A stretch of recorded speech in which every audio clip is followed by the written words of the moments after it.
Good evening, everyone. Welcome back once again to Vicious Rants. And of course, I am your host, your YouTube messiah, and often imitated, never duplicated superstar, Tim Vicious. And we are talking about Raw this week. Was in Chicago, Illinois.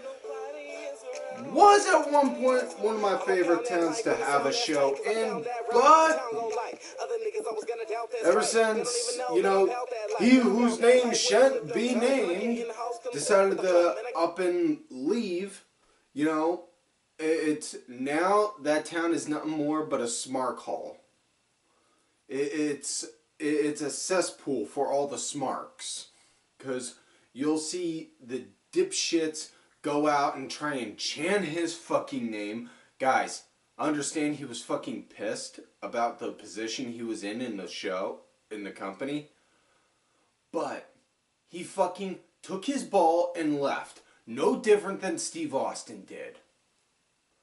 And the fact that and this is coming from a fucking diehard Stone Cold fan. I got no shame in fucking admitting that. I could see shit as it is. Also, you got the dipshits like the fucking Brock Lesnar guy, Frank the Clown, and that douche nozzle that's got the fucking title tattooed on his stomach. If somebody, I'm not saying I condone violence in this type of a way, but if somebody were to have those three meet an unfortunate accident where they met the business end of a baseball bat, I'm not saying I would necessarily look down upon it. Wink, wink. But yeah, other than that, the big wrestling news, some big wrestling news that has occurred since the time of this last week's episode.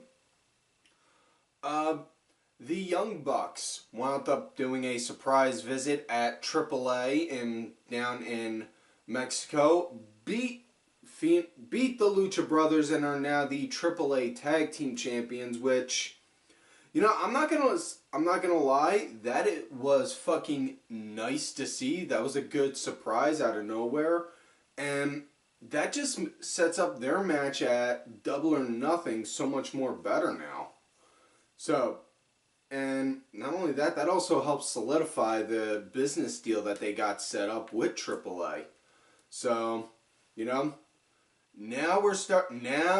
and I said before, until they started getting more shit going, I was just gonna say, sit on the side, wait until then, and then start throwing my views out on it. They're starting to get their shit out there now, and now I'm willing to go and say, I'm fucking liking what I'm seeing with what the Bucks and Cody are doing with AEW. So, always a firm believer. The more promotions that are out there, the better the business is, because that means more shows for all the talent to work.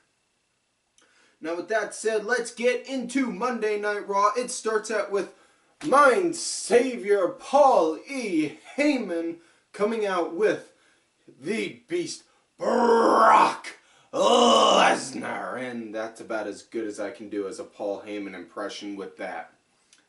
Although, if you ask me to do a Paul Heyman impression trying to convince somebody to do something, that's a whole other story. We'll save that for another time, or if you want it, hit me up on my Twitter at TimVicious, and I'll tweet you a promo doing one. But either way, he comes out hyping up the match between Brock and Rollins at Mania, saying on how Seth last week articulated on how Brock has a problem dealing with guys of his size and build, his moveset, his caliber. But let's look over the statistics. Brock Lesnar versus AJ Styles, who won? Brock Lesnar versus Finn Balor, who won? Brock Lesnar versus Daniel Bryan, who won? Hyping up on how Brock is, on how, while Brock did have a hard time fighting them, that was because, much like he was saying last week, it was because he didn't have time to fully train for that one particular person. They got switched at the last minute. So now, I'm really digging the way that they're building it up with Brock now putting his heavy training, his focus on just dominating and destroying Seth. Now, the obvious outcome is going to be, yeah, you can see the writing on the wall and you see, Seth's going to obviously win this shit. But, you see, this is the part a lot of fans tend to forget. Don't worry about the ending. Focus on the storytelling that leads to the ending. That's the part where you get the most fun. Now, with that said, let's get into our first match of the night. Tag team action. Finn Balor and a mystery opponent going against Bobby Lashley and Lio Rush. This due to the match last week where Lio wound up running interference and made Finn lose his Intercontinental title to Bobby Lashley. So now he's Bobby two-time. And they, Lio cracks a few Look at the Irish jokes at Finn saying that Leprechaun ain't got his pot of gold, all that, and then Finn goes and says, well, Leo, my tag partner, I'm sure you'll know him. He can't wait to get his hands on you. And then next thing you know, cue the music, we get Braun Strowman, and you see all the color in Leo's face just disappear like, oh shit, I'm gonna die. So yeah, now this was a fucking nice beginning with this. It was just Lashley and Strowman. It was, okay, I'm not normally a fan of having two big guys like that, right, for a match because, normally it's just two big, clunky guys trying to move around, but this was like fucking nice. The thing that won me more than anything was when they did the tie-up and on how Lashley just shrugged him. He shrugged Strowman, which you don't see. You don't see that. That was fucking beautiful. I love that. Now, as the match went on, Finn wound up being the team punching bag, but Braun, he eventually got the hot tag, started cleaning house, and oh my, Nomine Patria, Filio Spiritu Santo, Lio Rush pretty much got his ass handed to him and got put on the, I can't put it simple enough. He got put on the ass end of an ass kicking. Braun was fucking treating Lio Rush like he was James Ellsworth. He was giving him an Ellsworth level ass kicking. That, plain and simple, it was just, boom, I'm tossing you here. Boom, I'm tossing you there. Boom, I'm throwing you outside. And then just as he's getting ready to go and do a running charge, Bobby Lashley runs, throws Lio out of the way, and then takes that spear from Strowman for him. But match, fast forward to the ending, match comes to an end.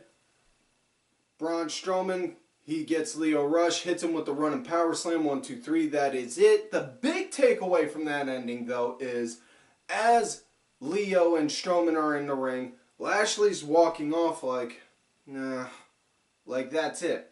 So that's just saying that, you could see Lashley's treating him like, well, he's expendable. I'm a big timer.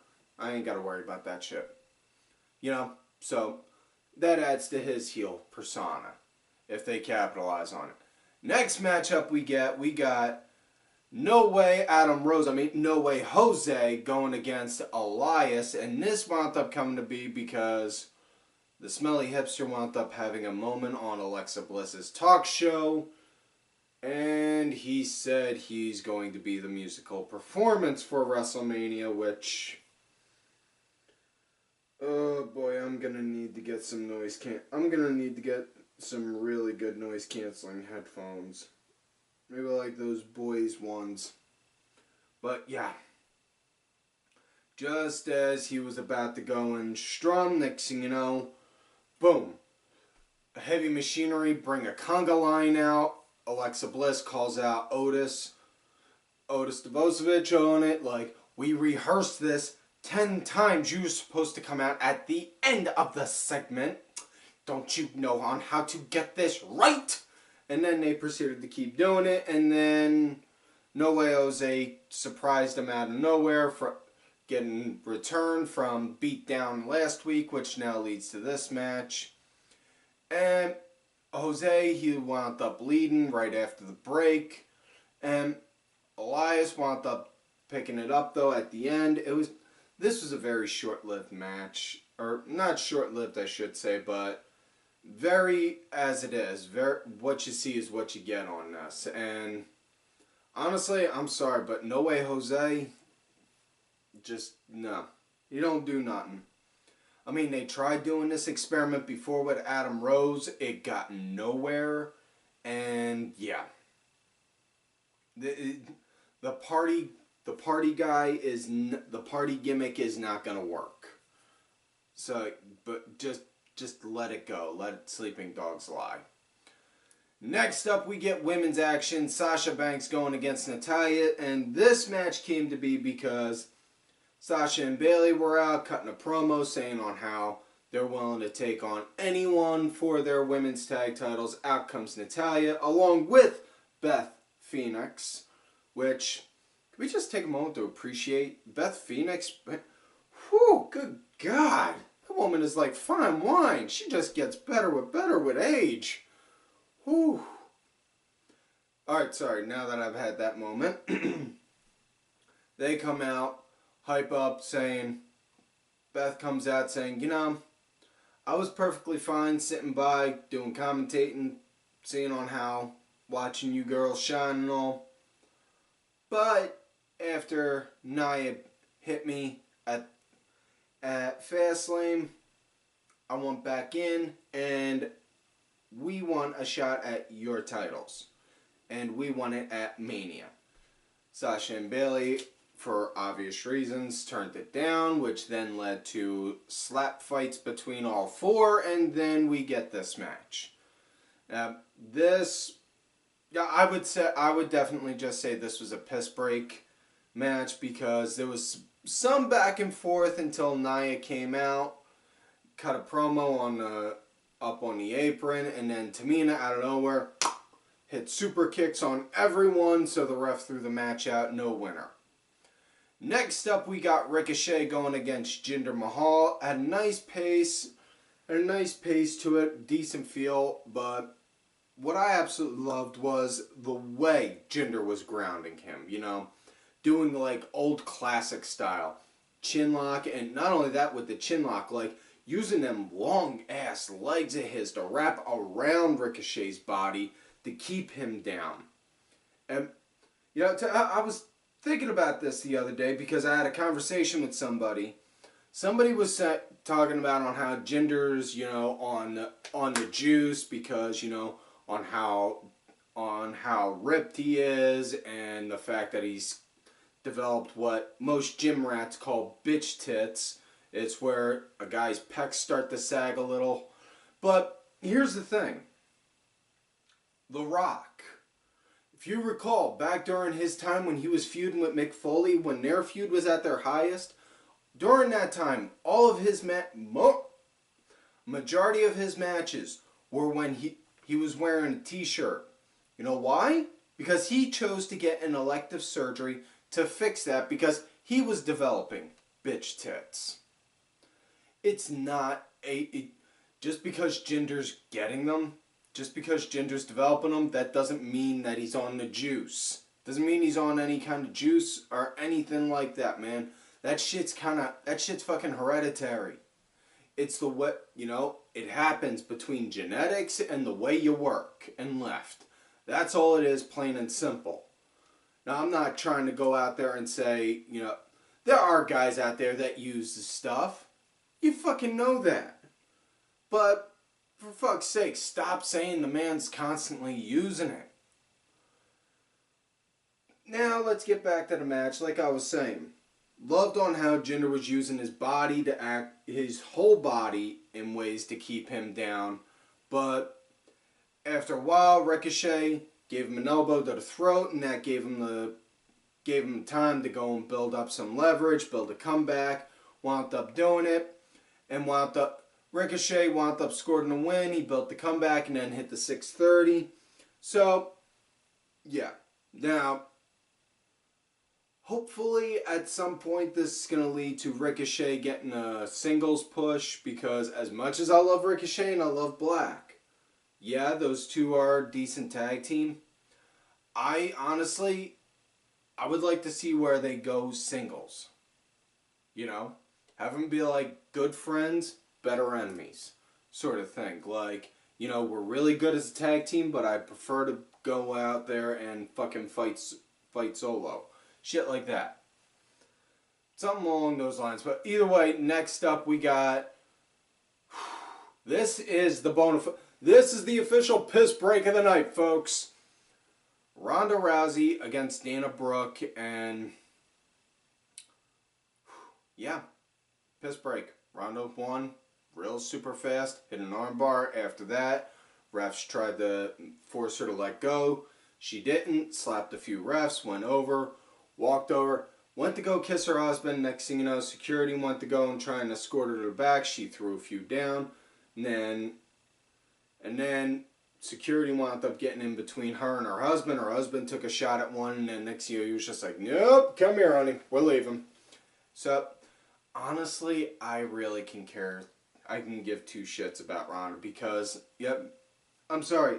She tried coming out doing the, you know, I've been a diehard fan my whole life and now it's all led to this moment kind of attitude. Didn't fucking work. Now she's coming out there with this, I don't give a damn about anyone attitude. Still don't work. You want to show that you don't give a damn about anyone kind of attitude? Take a page out of fucking Brock Lesnar's book. Say you're gonna, you know, don't show up. Don't show up. Have video segments play saying you don't feel you're worthy of being there. Don't go doing Bad Guy 101 saying, oh well, if God was gonna give this country and enema, it would be here in insert town name here. Just be like, no, you know what? I don't feel like being in Chicago tonight. Maybe I'll be in Indianapolis next week. I don't know. Depends on how I feel.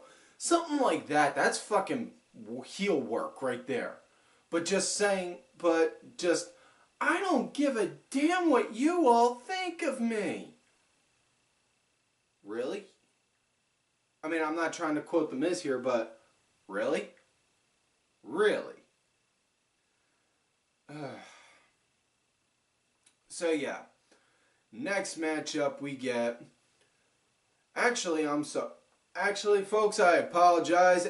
After Jose and Elias, there was a match that did take place. I forgot to mention it. Thanks a lot. Thanks a lot, Ed. Production crew. Don't worry, Ollie takes care of them after anytime they fuck up.